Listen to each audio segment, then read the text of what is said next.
नमस्कार मित्रांनो. आपण जल्लोषमध्ये आहात, जल्लोषचे सहभागी आहात याबद्दल आपलं मनपूर्वक धन्यवाद. आणि आज आपण माहुली शहापूर जवळ या किल्ल्यावरती जात आहोत. त्या किल्ल्याबद्दल सांगायचं झालं तर शिवाजी महाराजांनी आपल्या बालपणातील काही वर्ष चा काळ त्या किल्ल्यावरती शिवाजी महाराजांच्या पदस्पर्शाने पावन झालेला आहे. शिवाजी महाराजांचं बालपण त्या किल्ल्यावर गेलं आहे. आणि जल्लोष आपण दरवर्षी वर्षातनं 4 ते 5 वेळेस ऐसे ऐतिहासिक किल्ले आपण भटकंती करतो. त्या किल्ल्यांबद्दल तिथे जाऊन किल्ल्यांची पाहणी करणं, किल्ल्यांबद्दल जे काही जुना ऐतिहासिक वारसा आहे त्याला भेट देणं हे आपलं नेहमीच सातत्य राहिलेलं आहे. आणि आजच्याही भटकंतीमध्ये आपण नाविन्यपूर्ण काहीतरी अभ्यास करणार आहोत. कारण रेग्युलर वाट्याने जे जाणारे आहेत माहुली किल्ल्यावर, त्याच्या विपरीत आपण जे 2 माहुली आणि वजीर सुरकाळा सलग एकत्र करणारी जी वाट आहे त्या वाटेने आपण त्या माहुली किल्ल्यावर जाणार आहोत.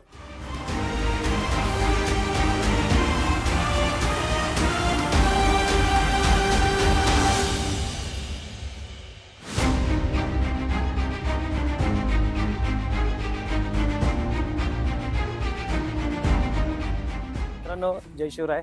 आज आपण आलेलो आहोत आसनगाव, जिल्हा ठाणे येथील माहुली किल्ल्यावर. खूप कमी लोकांना माहिती आहे की शिवरायांचं बालपण व्यतीत झालेलं आणि शिवरायांच्या जन्मापूर्वी देखील इथं वास्तव्य असलेला हा किल्ला म्हणजे माहुली.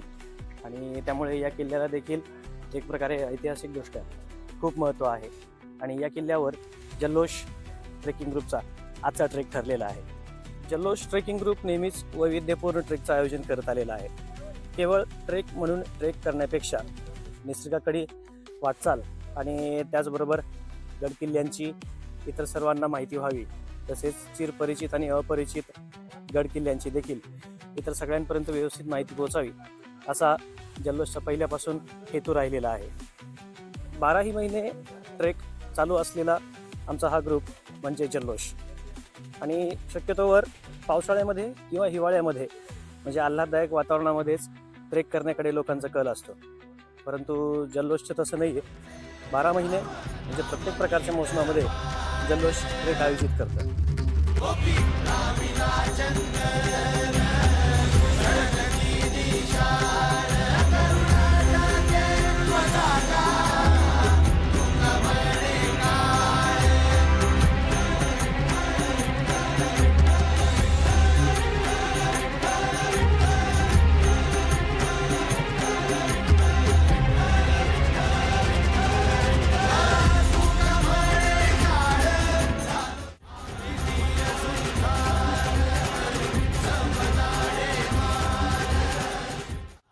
माहुली किल्ल्यावर जाण्यासाठी 2 वाटा, प्रचलित 2 वाटा.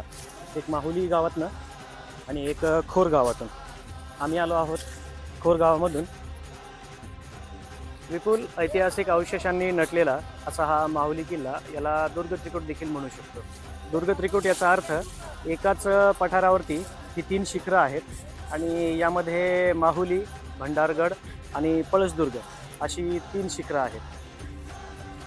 मित्रांनो, स्वराज्याच्या धामधुमीत असताना एक ऐतिहासिक घटना आपल्या सगळ्यांना माहिती असेल, ती म्हणजे जेव्हा अहमदनगरची निजामशाही विलोपास पावत होती तेव्हा शहाजीराजांनी निजामशाही परत स्थापन केली.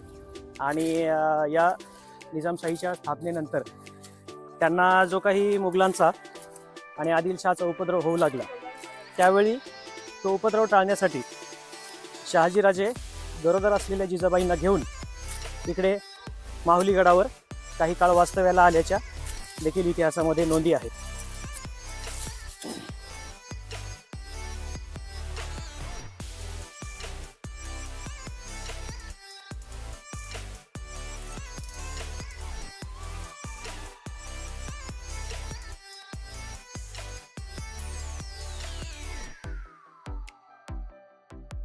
एका मोठ्या दमावणाऱ्या आणि तीव्र उभ्या चढाईनंतर उन्हाच्या आधी बऱ्यापैकी आता माहुली किल्ल्याच्या अलीकडच्या उताराला आता आपण पोचलेलो आहोत.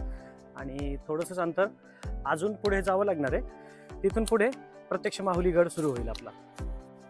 एक टप्पा संपलेला असला तरी अजून बरंच मोठं अंतर बाकी आहे. तोपर्यंत फलाहार आणि हायड्रेट होणं फार महत्वाचं आहे. पण आपण किती जंगलात राहतो आता इथं तिथे काय नाही तिथं काय भेट नाही. तिथे चांगलं राहत दिन दाखवा गेला पाचशेचा. ते दृश्य खरंच नवल करण्यासारखं आहे. इतकी चढाई चढून आल्यानंतर अजूनही आपल्याला या माहुलीचे उभे कातळकडे खुणवतात. इथं खरंच हिरा गाबाळ्याचं काम नाही. माझं नाव प्राध्यापक तुकाराम रामचंद्र महाले. मी जल्लोष ग्रुपचा ज्येष्ठ सभासद आहे. आज आम्ही माऊलीला आलेलो आहोत आणि माऊली हा अतिशय उत्तम असा ट्रेक आहे. माऊलीगड आता जवळजवळ आम्ही 2.5 किलोमीटर अंतर हे कव्हर केलेलं आहे. आमचं नेतृत्व हे मनुभाऊंकडे आहे. मनुभाऊ अतिशय फास्ट पुढे चालतात. मनुभाऊंबरोबर आम्हाला खूप आनंद आहे. उजव्या बाजूला पळसगड आहे आणि आता जवळजवळ एक घळीतनं आम्हाला 1-1.5 किलोमीटर जायचं आहे. मध्ये मध्ये सुहास सरांचं फोटोग्राफी असते, त्याच्यामुळे अतिशय आमचा आनंद द्विगुणित करतात. आमचे 2-3 सहकारी अजून यायचे आहेत आणि सर्व सहकारी इथं आल्यानंतर आम्ही थोडा फलाहार करून पूर्ण गडाचा हा ट्रेक कंप्लीट करणार आहोत. थँक्यू. एका मोठ्या आणि दमवणाऱ्या चढाईनंतर आपण आलोय आता पळसगडाच्या समोर. ही आहे माहुलीची पाठभिंत. माहुली आणि माहुली चढून पुढे जायचं आहे आता माहुलीच्या पठारावर. आणि माहुलीच्या पठारावरून पुन्हा तिकडे असेल, ह्या लेफ्ट बाजूला असेल भंडारगड. या परिसरात जंगल दाट असल्यामुळं इथं जंगली श्वापदांचा वावर भरपूर आहे. इथं बघू शकता आमच्या गाईडने सांगितलं की इथं साळींदरचं वास्तव्य होतं. आता सध्या नाही आहे, परंतु इथे साळींदराचे पुरावे मिळतात. गोल अशी गुहा आहे आणि या जंगलच्या परिसरात साळींदर, जंगली रानकुत्रे, भेकर यांची शिकार मोठ्या प्रमाणात केली जाते. आत्ता आम्ही खालच्या बाजूला वेगवेगळ्या प्राण्यांचे आवाज देखील ऐकले. आम्हाला नक्की नाही सांगता आलं कशाचे आहेत, परंतु हा आमचा गाईड आहे हार्दिक. हार्दिक, नाव काय तुझं? हार्दिक बघायचं. अच्छा, मस्त आहे. याने छान माहिती देत आणि आमच्या सगळ्यांना आदर देत इथपर्यंत आणलेलं आहे. हार्दिकचे देखील धन्यवाद. माहुली किल्ल्याच्या भिंतीकडून पश्चिमेकडे आल्यानंतर अगदी दुर्लक्षित अवस्थेत असलेल्या ठिकाणी हा गणेश दरवाजा दिसतो. गणेश दरवाजाकडे आता टीम चाललेली आहे आणि ह्या भग्न अवस्थेत असलेल्या पायऱ्या आणि या पायऱ्यांवरून खाली आता गणेश दरवाजाकडे आपण जाणार आहोत.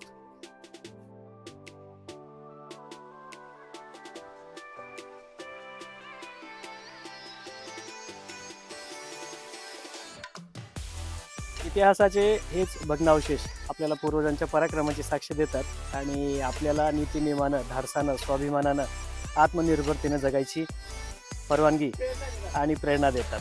ओम नमः पार्वते पते हर हर हर हर हर हर. छत्रपती शिवाजी महाराज की, धर्मवीर संभाजी महाराज की, राजमाता जिजाऊंचा जल्लोष. हा माहुलीगडाचा हा खाली गणेश दरवाजा आणि या गणेश दरवाजाला गणेश दरवाजा असं नाव स्थानिकांनी दिलं, कारण हा दरवाजा जेव्हा विलुप्त अवस्थेत होता तेव्हा पूर्ण दगडमातीने बुजून गेला होता. इथल्या गावकऱ्यांनी याचं उत्खनन करून याला गणेश दरवाजा असं नाव दिलं. त्याचं कारण असं की बाजूच्या भिंतीमध्ये श्री गणेशाची अशी कोरलेली मूर्ती आणि या मूर्तीच्या बाजूलाच इथं एक शिलालेख कोरून ठेवला आहे. याची भाषा कोणती आहे माहिती नाही, संस्कृत आहे की काय, पण इथं एक शिलालेख आजही मिळतो. या शिलालेखाच्या बाजूलाच श्री गणेशाची मूर्ती देखील आहे. मित्रांनो, आणि आपण आता अखेर येऊन पोचलेलो आहोत माहुलीच्या मुख्य पठारावर. इथे समोर महादेवाचं मंदिर, महाराजांची मेघडंबरी, महादरवाजा आणि खालच्या बाजूला आहेत कमानी. आणि या इथं काही हौशी शिवभक्त इथल्या टाक्याचं कामकाज करताना देखील दिसत आहेत.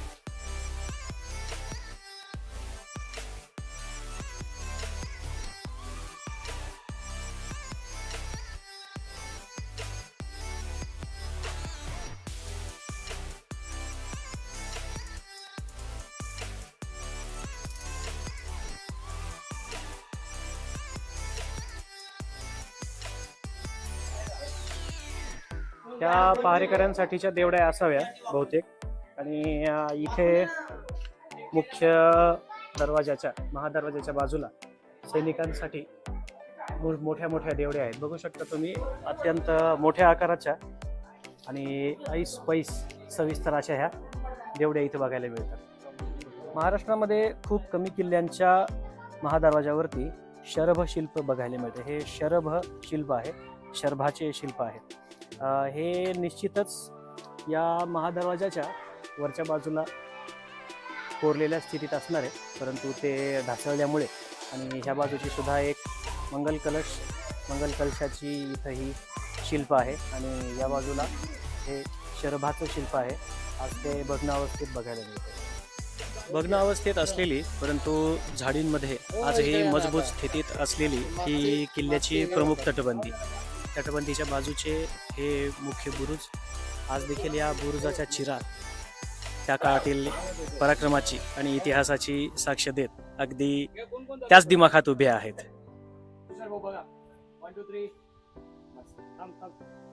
हे दुसरे एक शिल्प असून गंडभेरुंड आणि शरभ या काल्पनिक पात्रांपैकी हे शरभाचे शिल्प आहे.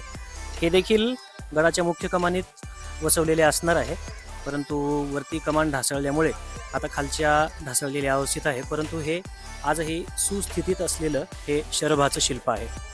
प्रत्येक गड किल्ल्यांच्या कमानीची मला आजही भुरळ आहे आणि या कमानींबद्दल मला आज देखील नाविन्य वाटतं, कारण याच कमानींमधून किती सेनापती, किती मावळे, त्या मावळ्यांसाठी त्याग करणाऱ्या त्यांच्या महिला, किती स्वराज्य स्थापन करण्यासाठी स्थापलेले अक्षरशः सर्व प्राण्यांपासून ते जिवंत हाडामासाच्या मावळ्यापर्यंतचे किती लोक अशा कमानींमधून गेले असतील. त्यांच्या रक्तमासानी जे स्वराज्य उभं राहिलं ते जपण्याचंच आज आपल्याकडे स्किल असणं खूप आवश्यक आहे मित्रांनो.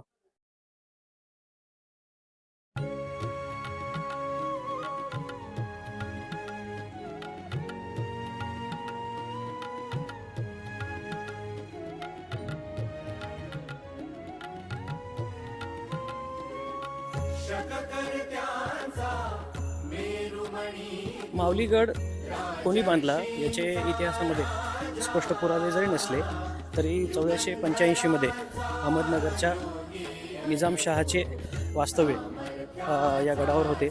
निजामशाही या गडावर अस्तित्वात होती आणि निजामशहा जो होता पहिला मलिक अहमद, त्याने या गडावरती बांधकाम केल्याच्या खाणाखुणा आढळतात. हा जो वाडा आहे, या वाड्याची दंतकथा सांगितली जाते की इथे छत्रपती शिवराय, छत्रपती शहाजीराजे आणि राजमाता जिजामाता यांचं वास्तव्य या ठिकाणी होतं. आज भग्न अवस्थेत ही इमारत पाहून मनाला वेदना होतात, परंतु काही काळ इथे देखील दिग्गज आपले सगळे आराध्य दैवत वास्तव्य करून गेले होते आणि त्या ठिकाणी आपण आलेलो आहोत. हे निश्चितच सगळं कष्ट इथेच पावन झालं असंच वाटतं.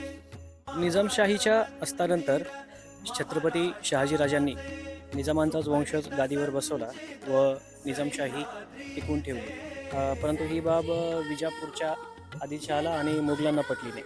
त्यांनी नंतर निजामशाही बुडवण्यासाठी मोठे आक्रमण करायला सुरुवात केली आणि त्याच काळात राजमाता जिजाबाई गरोदर होत्या शिवरायांच्या वेळेनं.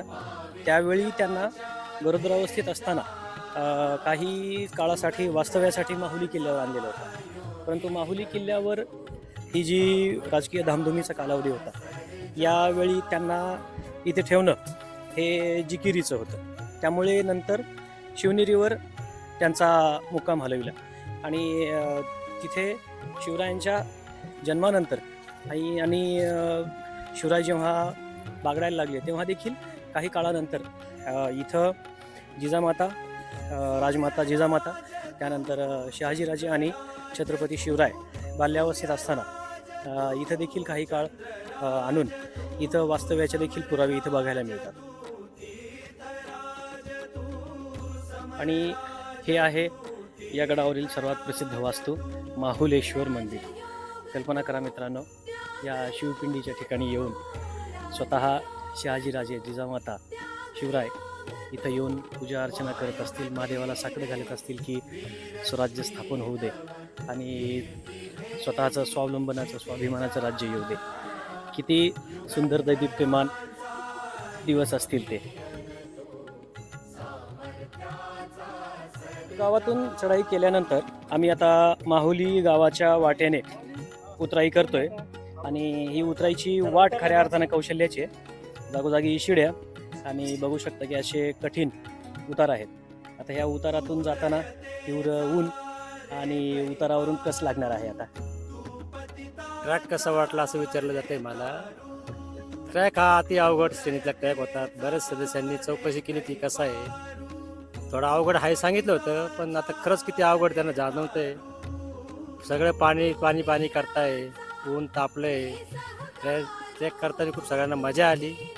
तेवढे पाणी वाचून थोडेसे हाल झाले, पण मजा आली. सकाळीच मनुभाऊंना विचारलं होतं की हा ट्रेक कोणत्या श्रेणीतला आहे. मनुभाऊ म्हटले एकदम सोप्या श्रेणीतला आहे, मध्यम श्रेणीतला, इझी करू म्हणे आपण. पण ऊन वाढल्यानंतर आम्हाला जाणवतंय पाण्याचं महत्त्व किती काय. खूप सुंदर ट्रेक, पण सर्वांनी नक्की या माऊलीला. माऊली हा ट्रेक एकमेव आम्ही शिवरायांचे बालपण म्हणून आलो होतो, पण खूप आनंद आणि खूप मजा आली. त्या खूप सुंदर होता. फक्त सगळ्यांनी पाणी एक्स्ट्रा आणलं तर खूप बरं होईल. खूप मजा आली ट्रॅकला. माऊली हाच जो ट्रेक आहे खरंच परीक्षा बघणार आहे. बट ज्यांनी माऊली हा ट्रेक केला तो महाराष्ट्रातले सगळे ट्रेक करू शकतो एवढं कन्फर्म. स्वतःची मानसिक क्षमता, स्टॅमिना आणि एन्ड्युरन्स जर तुम्हाला एकदा टेस्टच करून बघायचं असेल तर या महिन्यामध्ये मार्च एप्रिलमध्ये माऊली गडावर नक्की या. ट्रेक खूप छान होता, अवघड होता. खरं माऊलीसारखे ट्रेक मी म्हणतो दर रविवारी व्हायलाच पाहिजे. त्याच्याने कळतं माणसाला आपली लायकी काय आहे, आपण काय लेवलचा अभ्यास करतो आणि काय परीक्षा देतो. अशा ट्रेक दर रविवारी आवर्जून ठेवायला पाहिजे आणि प्रत्येकाने यायलाच पाहिजे. आयुष्यातला सगळ्यात मोठा ट्रॅक आणि पहिलाच ट्रॅक होता, पण ज्यांनी सांगितलं की हा ट्रॅक अवश्य करायला पाहिजे त्यांना मी दगड फेकून मारेन. ट्रेक तर खूप छान होता. चढतानाही काही वाटलं नाही, उतरताना डिफिकल्टी लेवल आहे बऱ्यापैकी आणि फिटनेस चांगला लागतोच या ट्रेकला. त्याशिवाय असं काही खरं नाही आहे. खूप छान होता. मला थोडा त्रास झाला, पण खूप एन्जॉयमेंट केली. पुढच्या रविवारी परत याच्यापेक्षा डिफिकल्टी. Very good. बरं जल्लोष, आपण आज रोजी माऊली हा ट्रेक पूर्ण करत आहोत. अजून ट्रेक संपलेला नाही, पण प्रत्येकाने जे काही आपलं मत मांडलं आहे. ऊन खूप आहे, ऊन असणारच आहे. उन्हाळा आहे, ऊन असणारच आहे. पावसाळ्यात पाऊस असणारच आहे. हिवाळ्यात थंडी असणारच आहे. माणूस हा प्राणी सगळ्या ऋतूंसाठी तयार केला गेलेला आहे आणि सगळ्या ऋतूंमध्ये आपण आपला कस लावायचा असतो. तर ट्रेक हे होत राहतील, अवघड सोपे दोन्ही प्रकारचे. आणि मला धमकावण्यात येत आहे आणि दगडाचा धाक दाखवून मला इथं माझं गप्पा बसण्यास मला प्रवृत्त केलं जात आहे, खच्चीकरण केलं जात आहे. त्याच्यामुळे मी माझं बोलणं संपवतोय.